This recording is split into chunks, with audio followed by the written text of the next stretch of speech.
Hi everyone, let's talk about cakes that I just did a full playthrough for. If you haven't seen that yet, it's linked in the description and it's now on Kickstarter, so the link for the campaign is down there as well. So you can see all the final stuff. This beautiful cake tower that sits beside me is all made out of prototype materials. So I do love dexterity games, often more in concept, often more the idea of them, because I'm not particularly good at them, not particularly dexterous. Shaky hands let me down too often.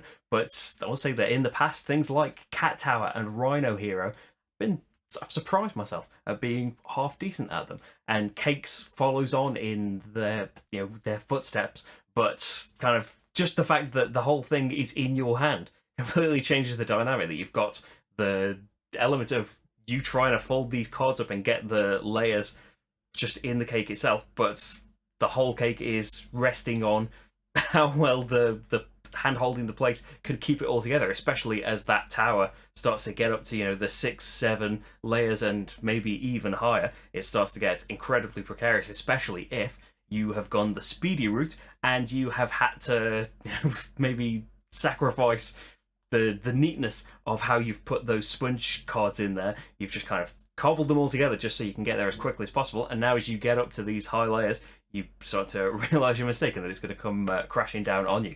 So just the kind of pure speedy cake building of it, just absolutely love. And you can play it on the table, I've mentioned at the end of the playthrough, or at the beginning of the playthrough. You can play a kids variant where the plates are just all on the table if you would like it to be a bit easier, and you can play it without the toppings as well if you don't want to have the cubes involved in it. But that is a nice piece of it, especially when the plates are in your hand. It's a nice extra thing of you need to be leaning over to reveal a new order card if you win the last one, or to go over and ring the bell, as well as getting all of your new cards and stuff. But leaning across to get this this cube and make sure it stays on top of your potentially wobbly cake, it adds an extra layer of fun frustration to it, because that might just slip off and you aren't eligible for the card anymore, or the next card that you place is going to go right on top of a cube.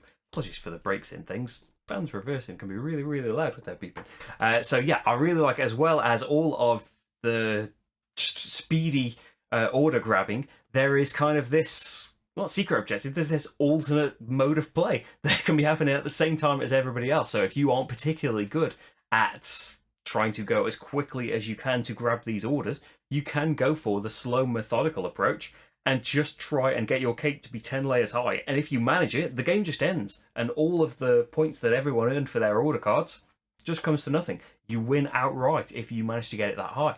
I will say that in the playthrough, I think we managed to get about 8 high, maybe, and that feels so wobbly for me anyway. That you deserve the win if you manage to get it that high.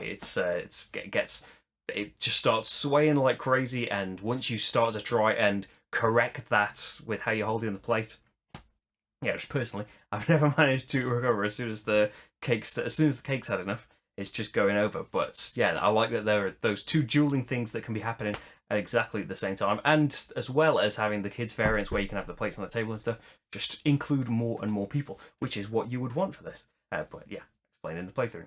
Lockdowns and stuff in it. But I hope that the two of us managed to show off the essence of cakes, both the concept of cakes and this game Cakes, and that it gave you some idea of whether or not you would enjoy playing, and if you'd like to go and check out the campaign and back it and have a look at that and stuff. That's what I'm here for, isn't it? So yeah, I hope you enjoyed that. I'll be back soon for more playthroughs and things. Hopefully Rach will have some time to be in another one soon as well. Thank you very much for watching though, and I'll see you for the next game. Bye everyone.